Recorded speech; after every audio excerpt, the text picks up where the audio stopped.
Okay, so welcome back to my these video lectures, and today in this lecture we will discuss the cDNA library. Okay, क्या होता है कि जो हमारे tissue है या सेल है उसमें एक टाइम में बहुत सारे प्रोटीन जो हैं वो सिंथेसाइज होती रहती हैं. ठीक है, तो हमें किसी प्रोटीन को पर्टिकुलर प्रोटीन को आइडेंटिफाई करना है या किसी mRNA को आइडेंटिफाई करना है तो हम यूज़ करते हैं. तो हम क्या जब पहले सिंथेसाइज करते हैं cDNA लाइब्रेरीज. एक्चुअली इसका समझ लेते हैं कि what do mean by library. तो लाइब्रेरी का अगर हम जनरल सेंस समझे, लाइब्रेरी इज अ कलेक्शन. जैसे बुक लाइब्रेरी है तो वहाँ पे बुक्स कलेक्ट की जाती है. तो हमें क्या होता है कि मान लो किसी ने भी कोई बुक को स्टडी करना है तो हमारे पास क्या है, नंबर ऑफ बुक्स की कॉपीज वहाँ पे रहती हैं. तो इजीली जो है हम वहाँ से रिट्रीव करके स्टडी कर सकते हैं किसी भी चीज़ को स्टडी करना है अगर. ठीक है, तो इस तरह अगर एक ही कॉपी रहेगी तो हमें हमारे लिए सबके लिए डिफिकल्ट हो जाएगा. ठीक है, तो इसीलिए लाइब्रेरीज जनरेट की जाती है. तो यहाँ पे भी क्या है कि हमें किसी प्रोटीन को जो है वो आइडेंटिफाई करना है या उसको स्टडी करना है या किसी पर्टिकुलर mRNA को आइडेंटिफाई करना है. तो ऐसा करने के लिए क्या किया जाता है ना, एक लाइब्रेरी जो है वो सिंथेसाइज कर दी जाती है. लाइब्रेरी में क्या होता है, इसमें cDNA जो है वो क्लोन्स होते हैं. वहाँ पे बुक्स होंगी, यहाँ पे क्या है DNA के क्लोन्स प्रेजेंट होते हैं cDNA के. उसको बोला जाता है cDNA लाइब्रेरी. ठीक है, तो हम समझ लेते हैं कि कैसे ये सिंथेसाइज की जाती है cDNA लाइब्रेरी. तो क्या होता है कि cDNA लाइब्रेरी क्या है कि ऐसी लाइब्रेरी जो क्या रिप्रेजेंट कर रही है. अगर वो लाइब्रेरी cDNA लाइब्रेरी हम बोले तो वो क्या रिप्रेजेंट कर रही है, उसमें वो रिप्रेजेंट कर रही है किसी mRNA को जो कि किसी पर्टिकुलर सेल का है, पर्टिकुलर सेल को रिप्रेजेंट कर रहा है या किसी टिश्यू का है. ठीक है, जिसको हमने लाइब्रेरी में एज अ क्लोन जो है वो वहाँ पे स्टोर किया हुआ है. तो लाइब्रेरी, ऐसी लाइब्रेरी जो किसको रिप्रेजेंट कर रही है, mRNA को, तो उसको बोला जाता है कॉम्प्लीमेंट्री DNA लाइब्रेरी. उसको क्या बोला जाता है, कॉम्प्लीमेंट्री DNA लाइब्रेरी.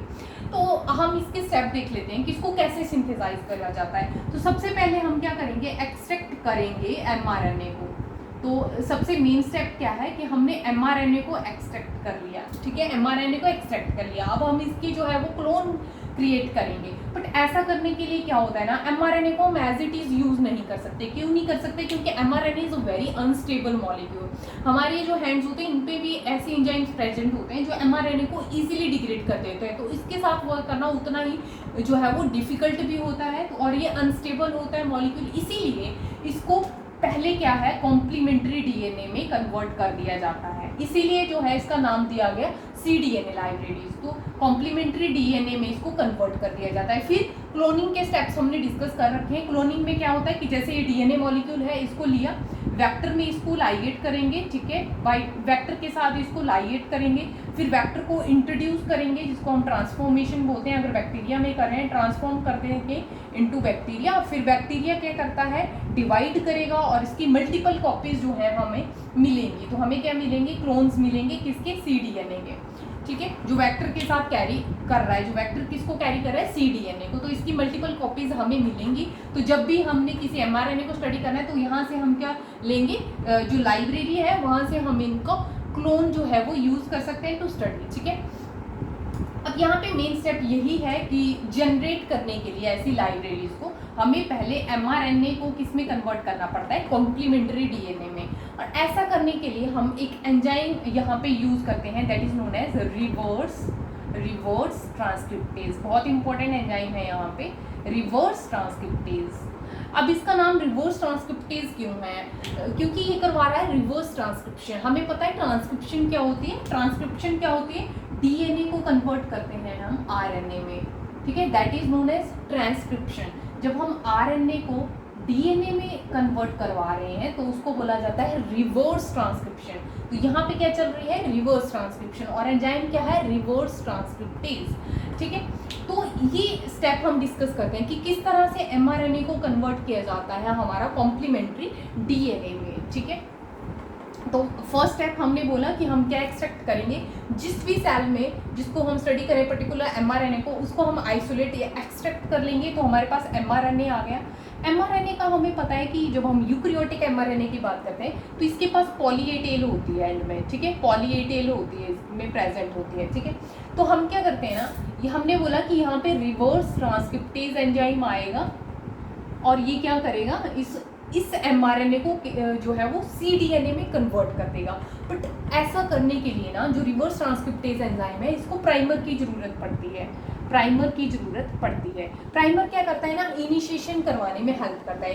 तो प्राइमर भी हम कैसा डिज़ाइन करेंगे जो इसके कॉम्प्लीमेंट्री हो। तो यहाँ पे एडेनिन की पॉलीएटेल या एडेनिन जो है यहाँ पे एंड में प्रेजेंट है, तो हम प्राइमर किस तरह से डिज़ाइन करेंगे जो इसका अपोजिट हो। तो DT प्राइमर यहाँ पे यूज़ कर लिया जाता है। तो ये क्या करता है कि जैसे इसके एंड पे एडेनिन है, ठीक है, तो यहाँ पे इजीली जो है यहाँ पे अटैच कर जाएगा। तो ये क्या है, प्राइमर ने अटैच कर लिया। अब प्राइमर इजीली इसके कॉम्प्लीमेंट्री जो है वो स्ट्रैंड जनरेट कर देगा। तो ये mRNA है, इसके अपोजिट में जो स्ट्रैंड यहाँ पे सिंथेसाइज हुआ फर्स्ट स्ट्रैंड, उसको बोल दिया जाता है cDNA। तो cDNA का मतलब है वो ऐसा स्ट्रैंड DNA का जो किसके कॉम्प्लीमेंट्री है, mRNA के। अब क्या है, अब हमें क्या करना है, ये mRNA को हमने जो ये वाला स्ट्रैंड है इसको रिमूव करना है। तो इसको रिमूव करने के लिए हम क्या करते हैं, यहाँ पे अल्केलाइन हाइड्रोलिसिस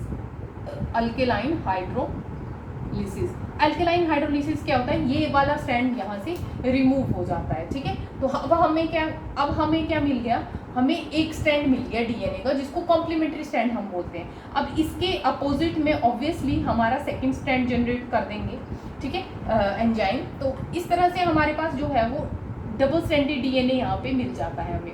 तो ये DNA हम फिर क्या करते हैं, इसी को यूज़ करते हैं वेक्टर लाइगेशन में, और फिर अपना क्लोन जो है वो जनरेट करते हैं, और जो लाइब्रेरी हमें मिलती है उसको बोला जाता है cDNA लाइब्रेरीज। तो that's all about this, and for more such videos make sure to subscribe the channel, and thanks for watching.